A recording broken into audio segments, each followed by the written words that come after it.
Assalamualaikum warahmatullahi wabarakatuh. Di sini kami kelompok 9 akan mempresentasikan analisis struktur modal pada 5 perusahaan pada sektor otomotif. Kelompok 9 beranggotakan 4 orang. Yang pertama, Alwan Erlangga dengan NIM akhir 209, Melvin Setiapadilah dengan NIM akhir 211, Nabila dengan NIM akhir 212, Arif Ramdhani dengan NIM akhir 213. Di sini kami untuk memenuhi salah satu syarat tugas mata kuliah analisis laporan keuangan yang diampu oleh Ibu Veronica Santi Paramita.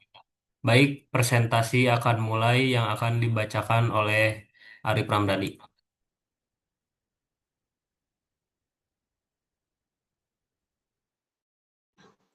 Laporan keuangan menurut Kieso, Weigan, dan Warfield.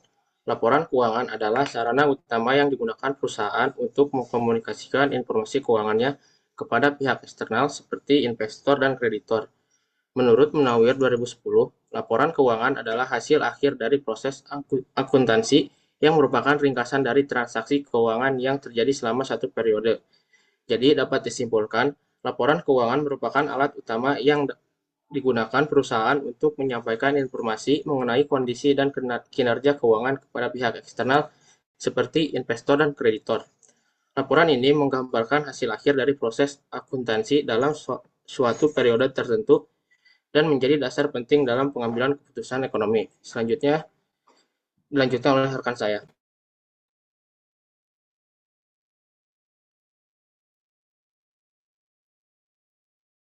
Di sini saya akan menjelaskan struktur modal.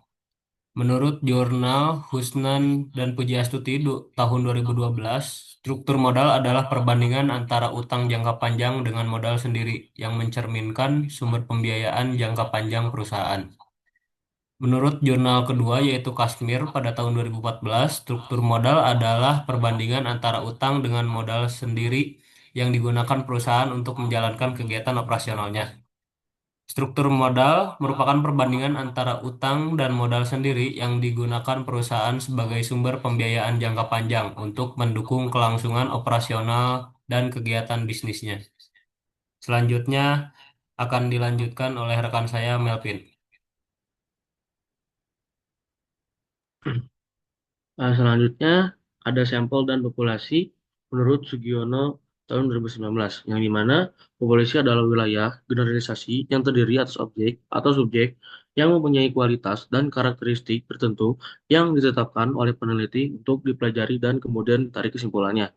Menurut Sugiono 2019 juga, sampel adalah bagian dari jumlah dan karakteristik yang dimiliki oleh populasi tersebut. Selanjutnya akan dilanjutkan oleh rekan saya.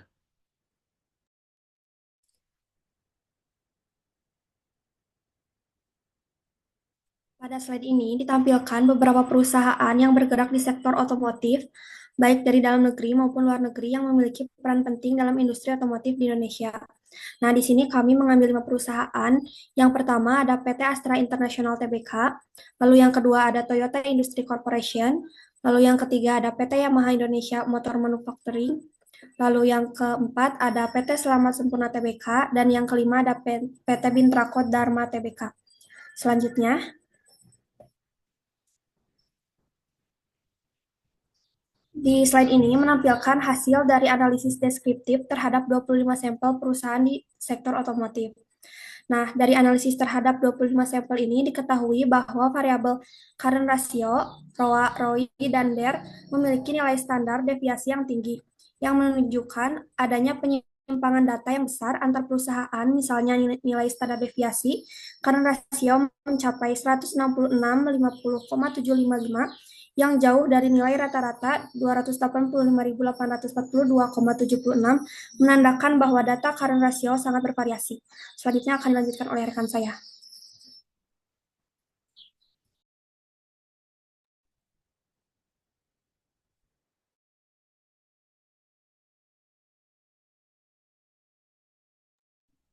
Di sini saya akan menjelaskan uji normalitas pada one sample Kolmogorov Smirnov test. Pada tabel di samping, berdasarkan hasil uji normalitas dengan metode Kolmogorov-Smirnov, diketahui bahwa nilai signifikan asim signifikan 2 Taylor sebesar kurang 0,001 dengan dasar pengambilan keputusan bahwa apabila nilai probabilitas signifikan lebih dari 0,05, maka data dikatakan berdistribusi normal. Dan jika sama dengan 0,05, maka data tidak berdistribusi normal. Karena nilai asim signifikan yang diperoleh lebih kecil daripada 0,05, maka dapat disimpulkan bahwa data residual tidak berdistribusi normal. Hal ini menunjukkan bahwa asumsi normalitas pada model regresi tidak terpenuhi. Selanjutnya akan dilanjutkan oleh rekan saya.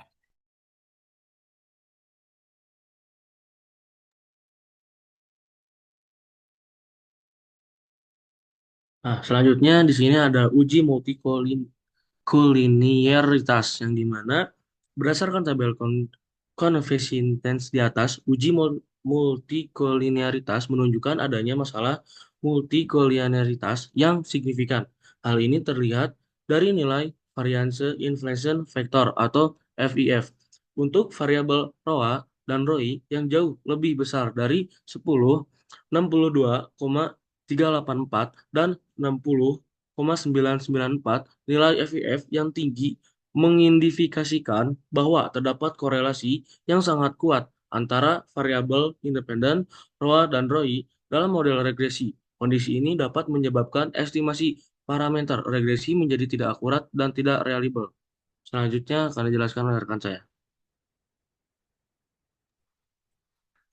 Di sini ada uji asumsi klasik, uji normalitas. Dari gambar di atas terlihat bahwa sebagian besar titik data mengikuti garis diagonal, namun terdapat sedikit penyimpangan, terutama pada bagian awal di bawah 0,2 dan akhir grafik di atas 0,8.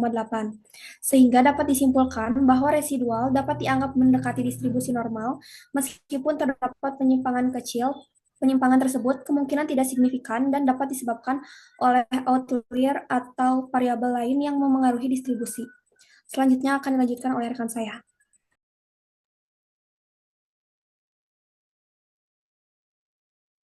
Selanjutnya ada uji autokorelasi yang dimana pada tabel model Sumari. Berdasarkan nilai Durbin Watson sebesar 1,354, maka diperlukan pembandingan dengan nilai batas bawah, DL dan batas DU. Dari tabel Durbin Watson, jika jumlah sampel sama dengan 25 dan jumlah variabel independen sebesar 3, maka diperoleh nilai DL sebesar 1,39 dan DU sebesar 1,65.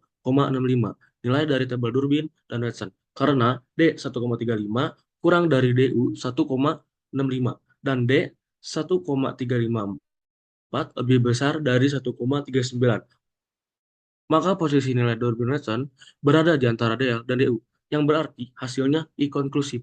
Tidak dapat disimpulkan secara pasti apakah terjadi autokorelasi positif atau tidak. Namun, jika dibandingkan secara umum terhadap nilai 2, nilai ideal tanpa autokorelasi, maka nilai 1,354 mendekati 1, sehingga ada indikasi IE. Selanjutnya, Uji heteroskeditas pada tabel scatterplot dependent variable there. Berdasarkan hasil uji heteroskeditasitas menggunakan scatterplot, terlihat bahwa titik-titik residual tidak menyebar secara acak dan membentuk pola tertentu, yang mengindikasikan adanya heteroskeditasitas dalam model regresi. Dengan demikian, model regresi ini tidak memenuhi asumsi klasik homoskeditasitas. Lalu selanjutnya, uji hipotesis koefisien A. Uji T menunjukkan ROA dan ROI berpengaruh signifikan terhadap DER. P kurang dari 0,001, sedangkan CR tidak signifikan. P sama dengan 0,590. Namun, hasil ini perlu dikaji ulang karena terdapat multikoliniaritas tinggi antara ROA dan ROI. VIF lebih besar dari 10. Selanjutnya akan dilanjutkan oleh rekan saya.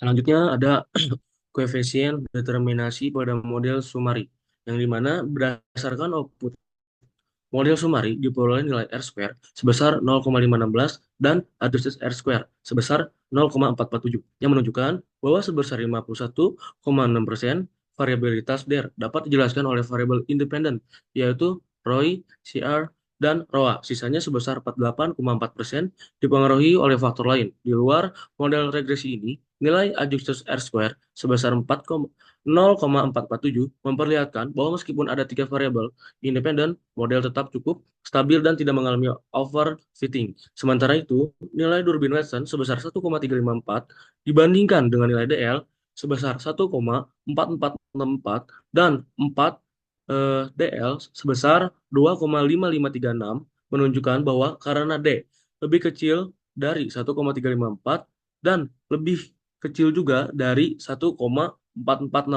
maka terdapat autokorelasi positif dalam model. Dengan demikian, model belum sepenuhnya memenuhi asumsi klasik regresi mengenai tidak adanya autokorelasi antar residual, sehingga perlu perhatian lebih lanjut pada struktur data atau model regresi yang digunakan. Selanjutnya akan dilanjutkan oleh rekan saya. Di sini ada uji simultan atau uji F. Berdasarkan tabel menunjukkan bahwa nilai signifikansi sebesar 0,001 yang lebih kecil dari 0,05. Sehingga dapat disimpulkan bahwa masing-masing variabel independen, ROI, current ratio, ROA, secara bersama-sama berpengaruh signifikan terhadap variabel dependen atau DER. Dengan demikian, model regresi yang digunakan layak untuk digunakan dalam analisis hubungan antara variabel-variabel tersebut. Selanjutnya akan dilanjutkan oleh rekan saya.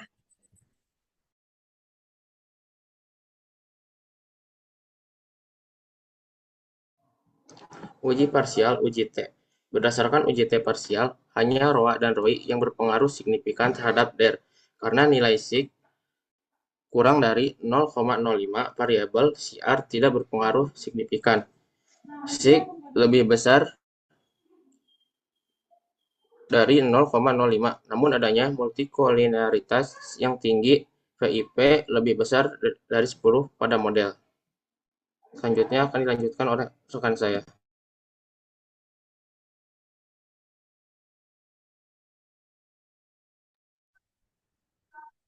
Di sini saya akan menjelaskan saran manajerial. Ada 4 poin. Yang pertama, peningkatan ROI atau Return on Investment. Fokus efisiensi operasional, kurangi pemborosan otomatisasi, tugas berulang, dan negosiasi ulang dengan pemasok untuk menekankan biaya. Optimalkan penjualan dan harga, terapkan strategi harga berbasis nilai dan diverifikasi saluran penjualan untuk meningkatkan pendapatan. Yang kedua, peningkatan ROA, Return on Asset. Manfaatkan aset lebih baik, ditingkatkan omset penjualan dari aset yang ada dan kelola persediaan secara efisien, misalnya dengan sistem just in time. Kelola biaya efektif, kontrol biaya produksi dan pastikan penagihan piutang usaha berjalan cepat. Poin yang ketiga, pengelolaan DER, debt to equity ratio yang optimal. Kurangi utang, prioritaskan pelunasan utang berbunga tinggi dan mempertimbangkan pembiayaan ekuitas daripada utang baru. Tingkatkan ekuitas, pertahankan laba ditahan dan hindari pembagian dividen yang berlebihan untuk memperkuat modal. Penguatan current ratio, tingkatkan aset lancar, efisienkan penagihan piutang dan kelola kas serta persediaan secara cermat. Kelola kewajiban lancar, negosiasi syarat pembayaran yang lebih baik dan pemasok, dihindari hutang jangka pendek yang tidak perlu. Di sini saya akan menjelaskan kesimpulan dari presentasi kali ini. Penelitian ini menganalisis struktur modal pada 5 perusahaan sektor otomotif, di mana struktur modal didefinisikan sebagai perbandingan utang dan modal sendiri, yang digunakan sebagai sumber pembiayaan jangka panjang untuk operasional perusahaan, dengan laporan keuangan sebagai alat utama komunikasi finansial kepada pihak eksternal. Hasil uji asumsi klasik menunjukkan data residual tidak berdistribusi normal. Adanya multikolinearitas serius pada variabel ROA dan ROI. PIV lebih besar 10 serta indikasi autokorelasi positif dan heteroskedastisitas. Meskipun demikian, uji simultan atau uji F menunjukkan variabel independen ROI, CR, ROA secara bersama-sama berpengaruh signifikan terhadap variabel dependen atau DER. Namun secara parsial atau uji T hanya ROA dan ROI yang berpengaruh signifikan terhadap DER, dan temuan ini perlu dikaji ulang mengingat adanya multikolinearitas.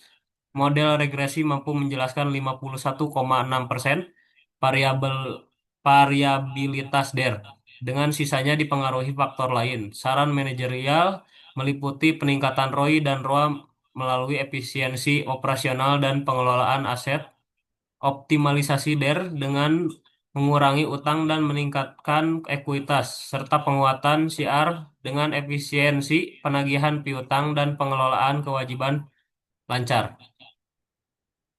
Sekian dari kelompok kami. Mohon maaf apabila ada kesalahan dalam penyampaian materi. Kami dari kelompok 9 pamit undur diri. Wassalamualaikum warahmatullahi wabarakatuh.